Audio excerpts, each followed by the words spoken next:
You at easily English solution an easy way of learning important questions के series में आपका स्वागत है।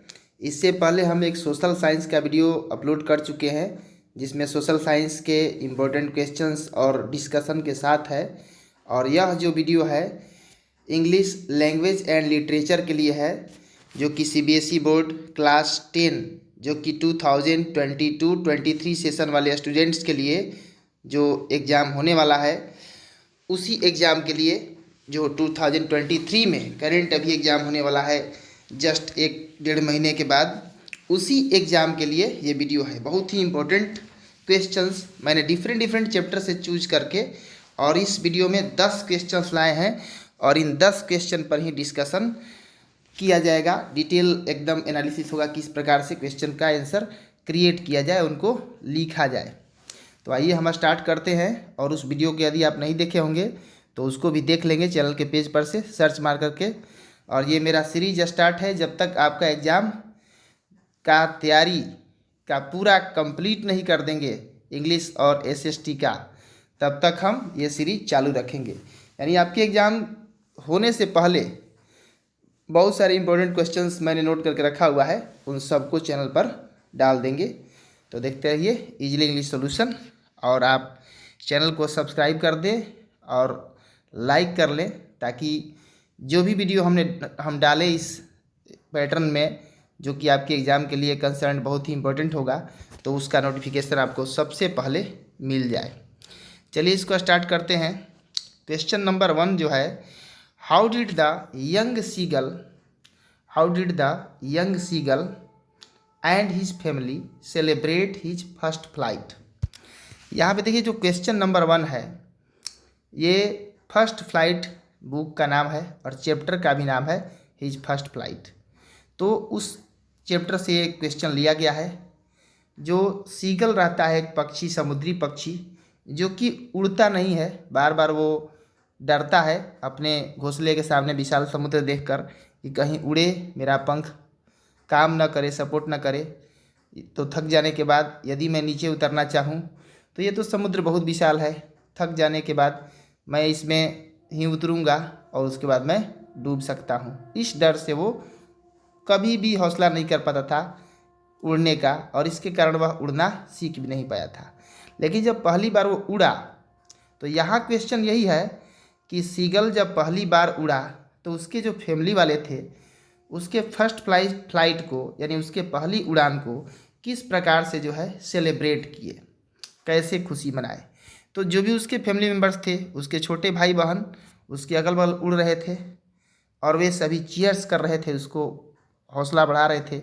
और उसके पेरेंट्स भी जो थे, माता पिता, वो भी बहुत खुश थे और उड़ रहे थे उसके साथ। तो इस प्रकार उसको जो है सेलिब्रेट कर रहे थे उसके फर्स्ट फ्लाइट को।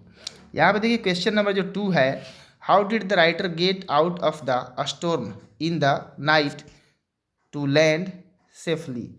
ये देखिए ब्लैक एरोप्लेन, इसी चैप्टर का सीरीज जो है, इसमें 2 चैप्टर है, एक तो सीगल वाला और एक ब्लैक एरोप्लेन वाला। दोनों फ्लाइट के बारे में है, उड़ान के बारे में है। तो यहाँ पे ब्लैक एरोप्लेन जो चैप्टर है उसमें का क्वेश्चन ये लिया गया है। कह रहा है कि how did the writer get out of the storm, लेखक तूफान से किस प्रकार बाहर आया।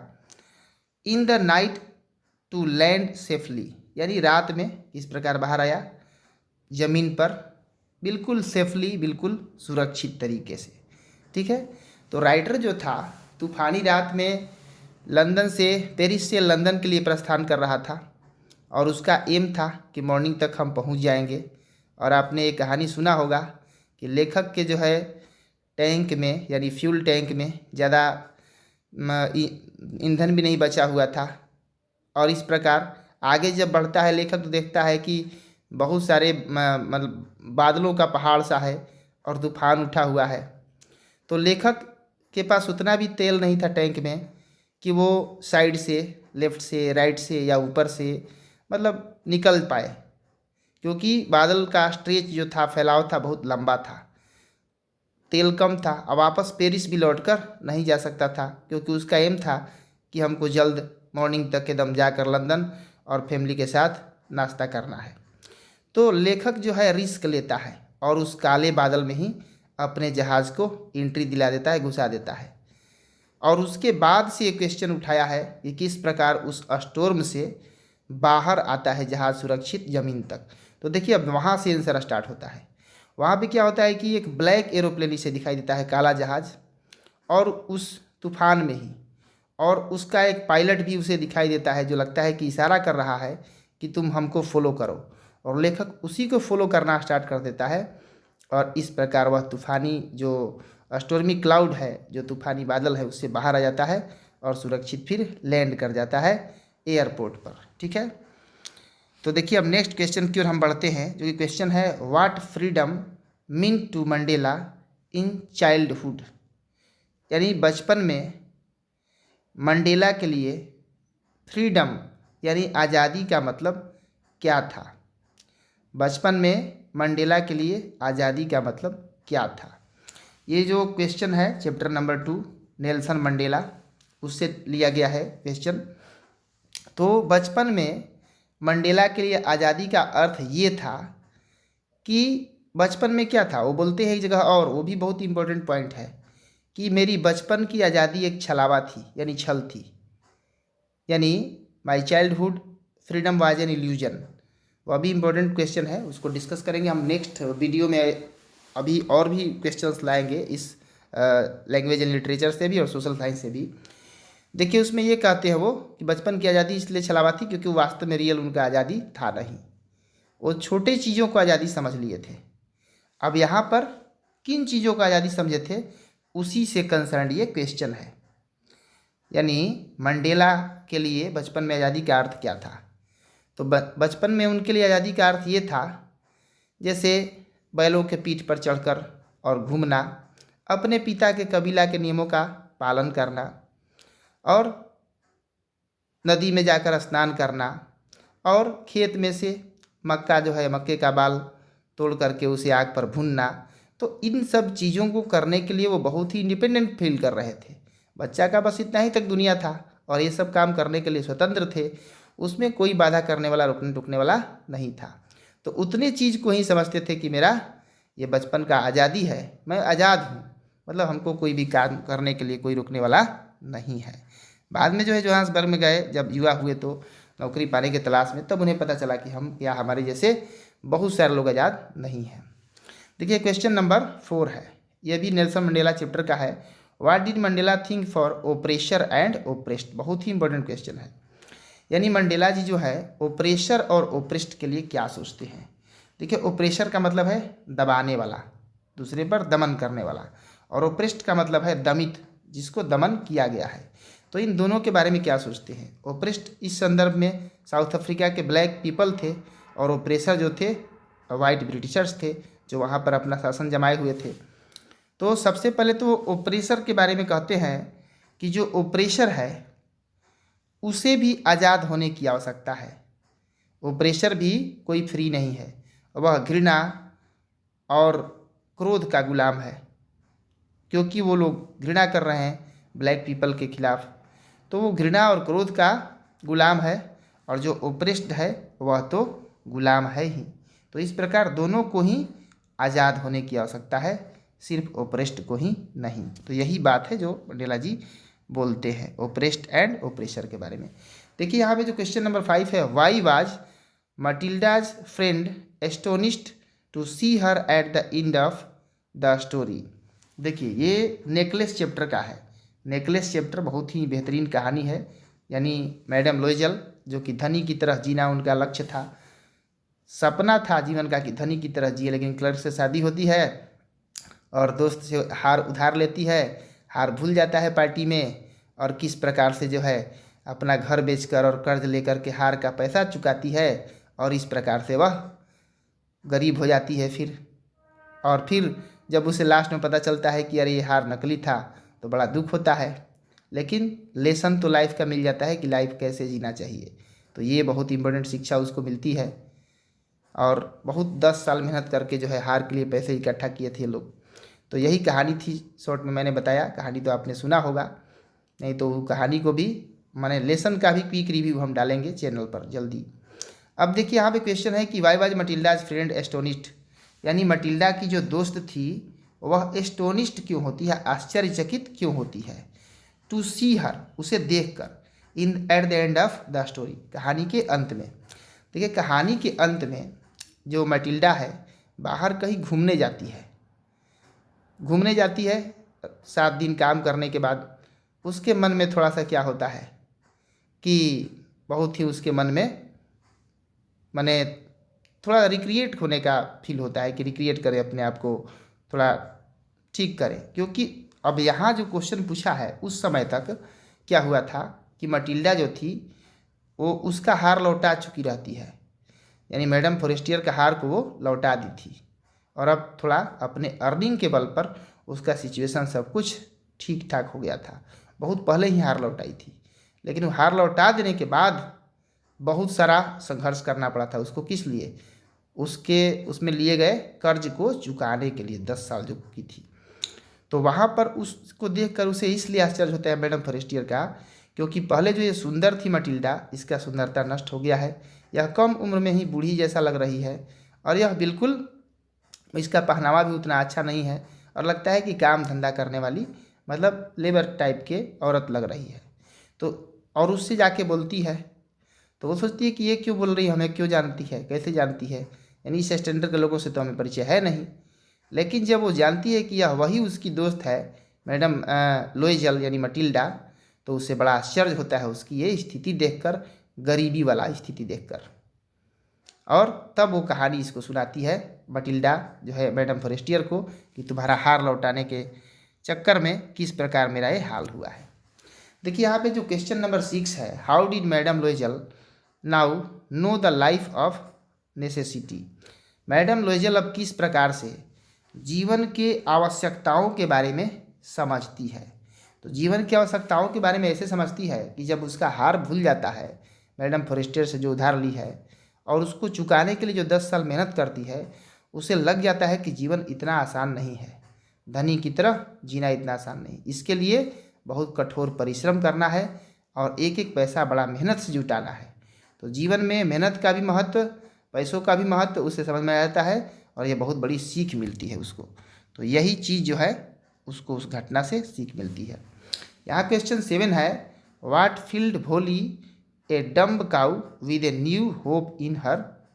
देखिए यहाँ पे क्वेश्चन जो है चैप्टर भोली से लिया गया है, यानी भोली के अंदर क्या ऐसा चीज़ है जिसने कि फील्ड कर दिया, यानी भर दिया, एक गूंगी गाय में नया आशा भर दिया। भोली तो एक गूंगी गाय की तरह थी, जो बहुत सीधा शांत लड़की थी, जो इग्नोर्ड थी, और कोई घर में उसको वैल्यू नहीं देता था। उसको अपेक्षित जान करके भेज दिया गया था स्कूल में, क्योंकि इसके पिता तो फिराम पड़ गए थे, क्योंकि वो जो तहसीलदार साहब थे बोले थे कि एक बेटी को अपना ज़रूर भेजो तुम पढ़ने, तभी जो है गांव के लोग मिसाल समझेंगे, क्योंकि तुम गांव के तहसीलदार हो, गांव के तुम माने रेवेन्यू अफसर हो, और तुमको भेजना है तभी लोग भेजेंगे। अब मजबूरन सोचे इसकी पत्नी का क्या ख्याल रहता है कि स्कूल जाकर लड़कियां पढ़ जाएगी तो कोई शादी नहीं करेगा। तो भोली को बेकार समझती थी कि भोली से तो का तो ऐसे भी शादी नहीं होगा, कुरूप है, चेचक का दाग है चेहरे पर, तो चलो उसे ही भेज दो, यह सोचकर भेजे थे लोग। लेकिन वही शिक्षा, अब देखिए यहाँ पूछता है कि क्या चीज़ नया आशा का संचार किया था।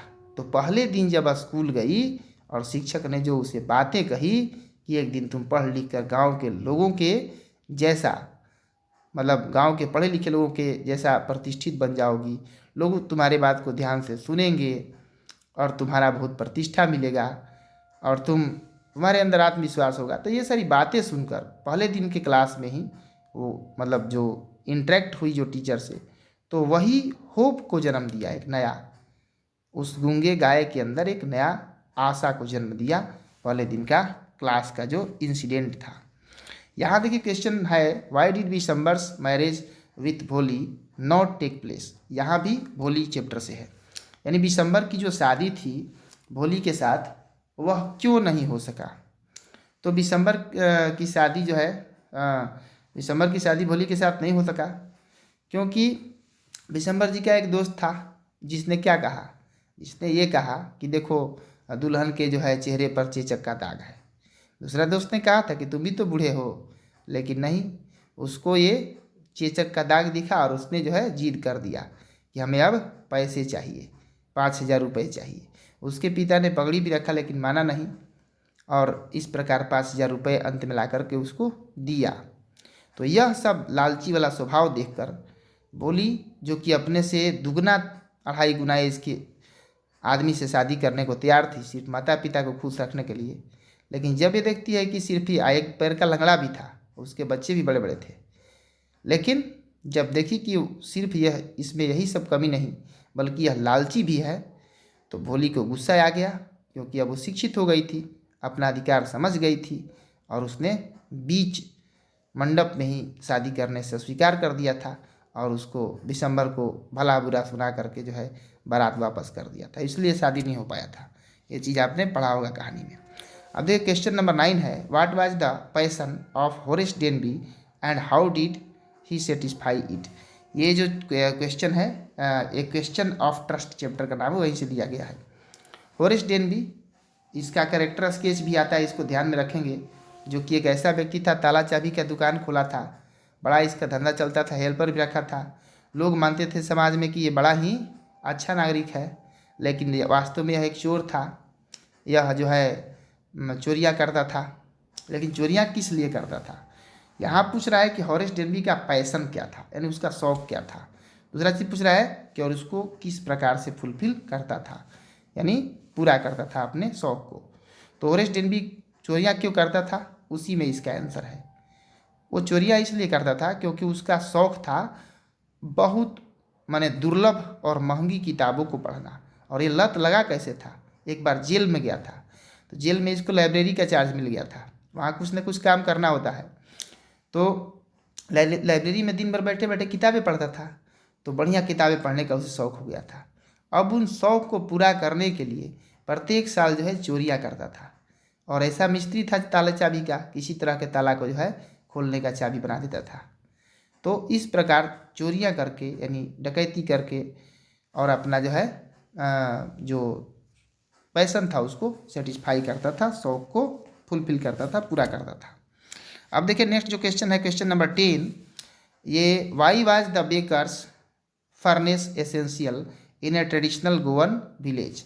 यहाँ पे जो है द बेकर्स फ्रॉम गोवा, जो कि ग्लिम्सेज ऑफ इंडिया चैप्टर का एक पार्ट है, उसी में से लिया गया है चैप्टर। ये क्वेश्चन कह रहा है कि वाई वाज द बेकर्स, यानी जो ब्रेड बनाने वाले लोग थे, उनका जो फर्नेस था, उनका जो भट्ठी था, वह बहुत ही ज़रूरी क्यों है, माने गोवा क्यों थे ज़रूरी, गोवा के ट्रेडिशनल विलेज में, गोवा के परंपरागत गाँवों में।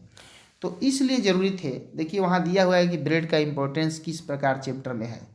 ब्रेड बहुत ही वहाँ इम्पोर्टेंट है, वहाँ के कल्चर में जो है मिक्स हो गया है। पुर्तगीज जो आए थे उन्हीं के माध्यम से लत लगा था, ब्रेड खाते थे, वही बनाते थे यहाँ के लोग। आज वो चले गए तब भी जो है ब्रेड यहाँ पर कॉमन हो गया है गोवा में, और जो है भट्टियाँ आज भी वैसे ही जल रही हैं। राइटर अपने बचपन के दिनों को लिखा है कि किस प्रकार लोग जो है दूध का हिसाब जिस प्रकार लिखते थे, वैसे दूध की तरह रोज़ ब्रेड भी लेते थे और उसका हिसाब जो है दीवार पर या कैलेंडर में लिखते थे।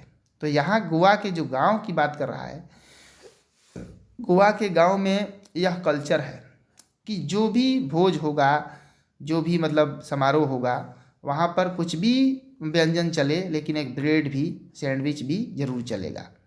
तो इसलिए प्रत्येक गांव में एक जो है पेडर जो कि कहलाते थे ब्रेड बेचने वाले लोग, तो उनका भट्टी ज़रूर होता था, और वो गांव का एक मतलब बहुत प्रधान आदमी माना जाता था, क्योंकि उसी के भट्टी से सभी लोग के घर भोज में जो है बन करके और इस प्रकार से ब्रेड का कोई आइटम जो है सैंडविच या कुछ भी इस तरह का भोज में परोसा जाता था।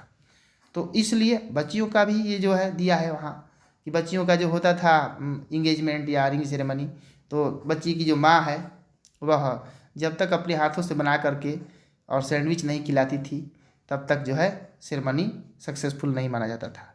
तो इस प्रकार वहाँ कल्चर में इतना न मिक्स्ड हो गया है कि गोवा के ट्रेडिशनल विलेजेज में एक भट्टी बेकर का एक फर्नेस बहुत ही इम्पोर्टेंस रखता है। ठीक है, तो ये आज के 10 प्रश्न थे जो कि इंग्लिश लैंग्वेज एंड लिटरेचर से थे। और आपका कोई और यदि फरमाइश है या कुछ इस तरह का रिक्वायरमेंट है तो आप उसके लिए कमेंट कर सकते हैं। कि तो उससे कंसर्न हम ज़रूर ही वीडियो बनाएंगे। और हमारा उद्देश्य है कि आपका बहुत अच्छा नंबर आए एग्ज़ाम में, और इसके लिए हम अपने स्तर से डिफरेंट जो भी मतलब इम्पोर्टेंट चीज़ें होंगी उनको लाते रहेंगे। बाकी आप कमेंट में बताएं क्या क्या रिक्वायरमेंट है। इस वीडियो को देखने के लिए बहुत बहुत धन्यवाद। मिलते हैं नेक्स्ट वीडियो में।